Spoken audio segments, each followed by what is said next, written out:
ঘাতকের মুখ দেখতে চাই, আমি শুধু ওটাই মনে রাখবো যে এটাই ঘাতক।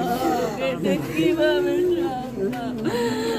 বাচ্চা ছিল 4টা, পুত্র বউ ছিল, ভাইয়ের বউ ছিল, আমার বড় ভাই ছিল। এদের কেউ দেখার মতো নাই।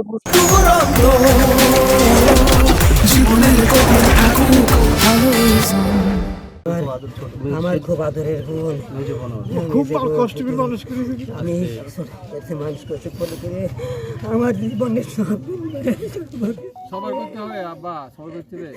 আমি জীবনে কষ্ট দিয়েছিলাম। আমি দুঃখ ছিল জায়গা পাচ্ছি না। আমি সারা রাত ঘুমাইতে শনিবার রাত্রি হয়েছে, আমার রাত্রি সব আমি দুঃখ সইতে পারি নাই সারা রাত। সারা রাত ওই বক্কার সাওয়ালার আমি এক জায়গায় থাকি, দিত নাই। পুতুলের ভাই, বড় ভাই আর আমি এক জায়গায় থাকি, এক জায়গায় বাড়ি।